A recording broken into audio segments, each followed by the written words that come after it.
আজকে আমরা দেখাবো বাড়িতে বসে কিভাবে রেস্টুরেন্টের মতো পিৎজা তৈরি করবেন।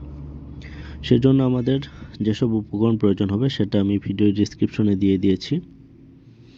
এক্ষেত্রে আমরা একটি ইস্ট নিব এবং দেখতে হবে যেন ইস্টের মেয়াদটা ঠিক থাকে, এবং এই ক্ষেত্রে ইস্ট সেটা একটু হালকা কুসুম গরম পানির মধ্যে মিক্স করতে হবে, কারণ হালকা কুসুম গরম পানি ছাড়া ইস্ট ভালো মতো অ্যাক্টিভ হবে না। দেখুন, আমি এখানে হালকা কুসুম গরম পানি নিয়েছি এবং এর মধ্যে ইস্ট সেটা যোগ করছি। করার পরে আমরা একটা কোনো কিছু দিয়ে, চামচ বা যে কোনো কিছু দিয়ে হালকা করে নেড়ে দিব। নাহলে দেখা যাবে যে পানির রং অনেকটা ঘোলাটে হয়ে গেছে। ঘোলাটে হলে বুঝতে হবে যে ইস্ট অ্যাক্টিভ হয়ে যাচ্ছে।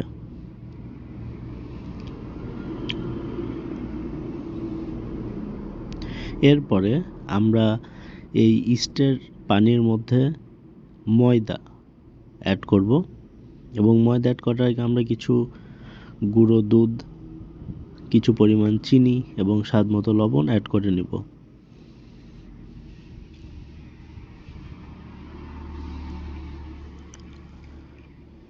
এরপরে এটা আমরা সুন্দর মতো নেড়ে ভালো মতো মিক্স করে নিব।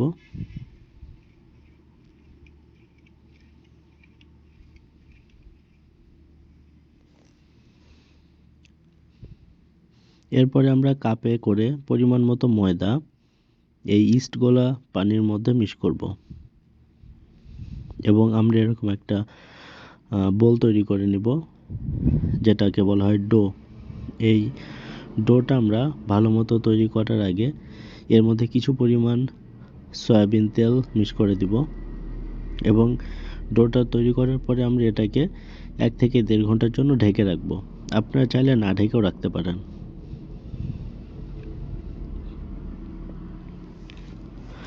দেখুন, 1 ঘন্টা পরে আমার ডোটা কেমন ফুলে গিয়েছে।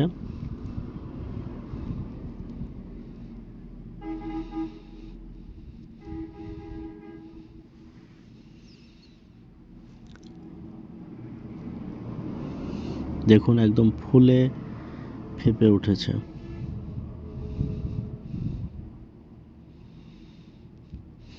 এরপরে আমরা নিয়ে নিব 2 থেকে 3টা কাঁচা মরিচ, একটা পেঁয়াজ, 3 ধরনের ক্যাপসিকাম নিয়েছি এখানে, লাল, হলুদ, সবুজ, এবং 1 টুকরো টমেটো নিয়েছি। এরপরে এগুলো আমরা সুন্দর মতো স্লাইস করে কেটে নিব। দেখুন, এভাবে স্লাইস করে কেটে নিব। রিং শেপ করে পেঁয়াজ কাটবো, এবং যে ক্যাপসিকামগুলো আছে সেগুলো এভাবে স্লাইস করব।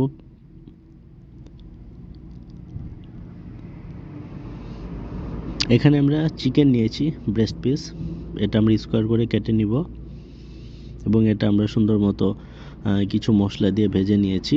কিভাবে ভাজতে হয় সেটা আমি আপনাদের দেখিয়ে দেব পরে। দেখুন,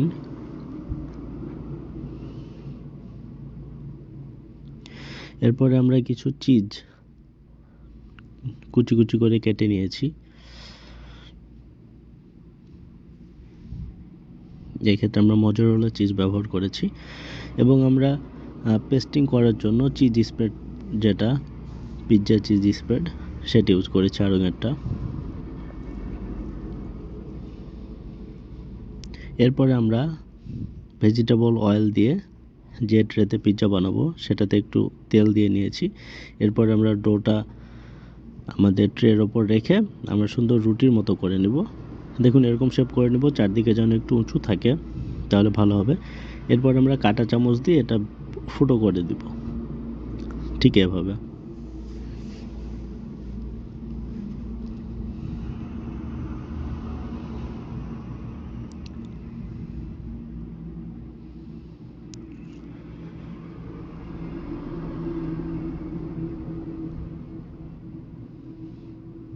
এভাবে পুরোটা আমরা কাঁটা চামচ দিয়ে ফুটো ফুটো করে দিব।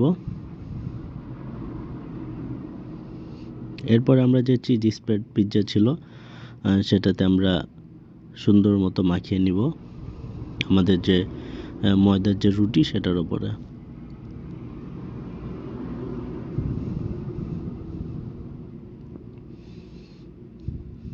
আমি মাখিয়ে নিচ্ছি। দেখুন, ঠিক এইভাবে আমরা মাখিয়ে নিব।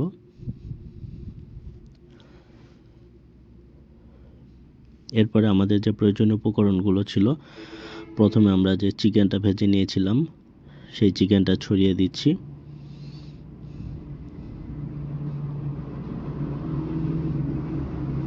এটা সুন্দর মতো ছড়াতে হবে যেন পুরোটাতে সমভাবে পড়ে।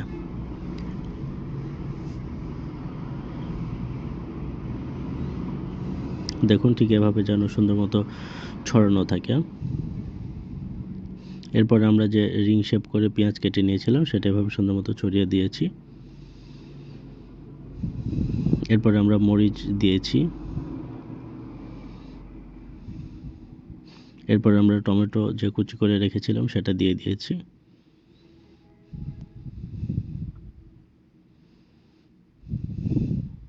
দেখুন এভাবে যেন প্রপার ডিস্ট্রিবিউশন হয়। এরপরে আমরা যে সস, টমেটো সসটা দিয়েছি, আপনারা চাইলে যে চিজ স্প্রেড করার সময়ও যেটা সেই সসটা দিয়ে নিতে পারেন একই সাথে। চিজ স্প্রেড পিৎজা যেটা, সেই চিজটার সাথে একসাথে মিক্সড করে দিতে পারেন। এরপর আমরা সসের উপরে দেখেন 3 রকম ক্যাপসিকাম কেটে রেখেছিলাম, সেটা সুন্দর মতো সাজিয়ে দিয়েছি, হলুদ, সবুজ, লাল। এর উপরে আমরা যে মজুরেলা চিজটা যে গুঁড়ো গুঁড়ো করে নিয়েছিলাম সেটা সুন্দর মতো ছিটিয়ে দিয়েছি, এবং চিজটা দিয়ে যেন পুরোটা কাভার হয়ে থাকে, তাহলে পিৎজাটা অনেক জুসি হবে।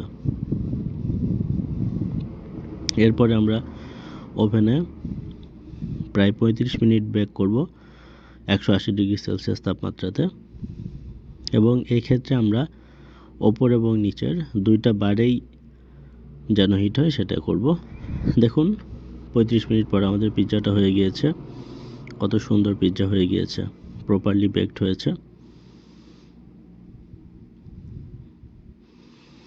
দেখুন আমি সসটা বেশি দিয়েছিলাম যেন অনেক বেশি জুসি হয়।